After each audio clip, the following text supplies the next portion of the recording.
O ito, mga kabunyog, itong bagong buong Independent Commission for Infrastructure, nagsimula na ng kanilang trabaho. Matapos silang mabuo at makapanumpa, ang kaagad-agad buwelo na sila, lumalarga na. Ang unang ginawa nila, nagsampul silang magbisita ng mga flood control projects. Doon muna sa malapit.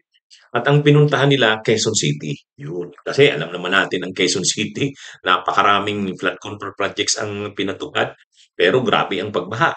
Hmm. Kaya nag-decide silang bisitahin yung mga ilan sa mga flood control projects doon. Ang isa pa, pinatawag nila si Bryce Hernandez, kinausap, sinimula ng interviewin. Yun.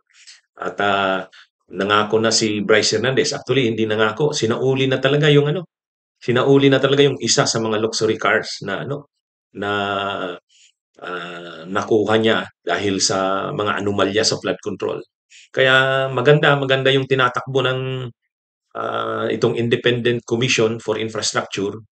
Kaya talagang sa Quezon City pa lang, ilang flood control projects pa lang, sabi ni dating DPWH Secretary Babe Singson, talagang obvious ang kalokohan daw doon sa mga flood control projects na yun. Chop-chop.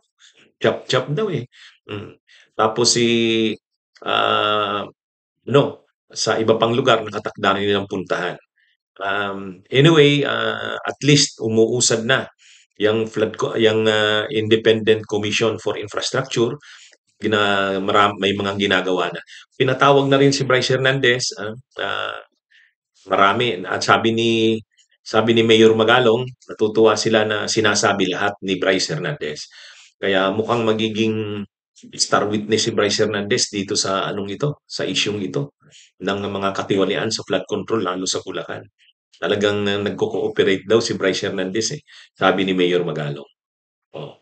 Anyway, abangan pa natin ang mga susunod na gagawin ng nasabing Independent Commission for Infrastructure.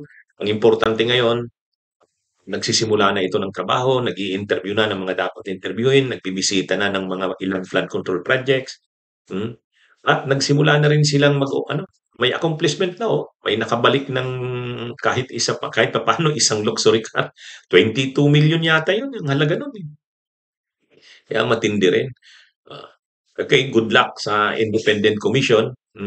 Siguro, isang magiging malaking trabaho nito, pag-iimbestiga kay Saldico, pag-iimbestiga rin sa mga senador. Hmm? Kasi hindi magiging kapanipaniwala pag Senado ang nag-imbestiga sa sarili nilang senador. Hmm. Ah, Hindi rin kapanipaniwala na kapag ang House ang nag-imbestiga kay Saldico. Hmm. Pero pag independent commission, yung create na independent commission, medyo may tiwala pa ang tao. Kaya maraming tatrabahuhin itong independent commission na ito for infrastructure. Bunyog, bunyog, halikan na kasama ka. Bunyog, kapag buklod ay may pag-asa. Luzon, Visayas, Mindanao, isa ang pananaw. Sa bagong Pilipinas ang bunyog isisigaw.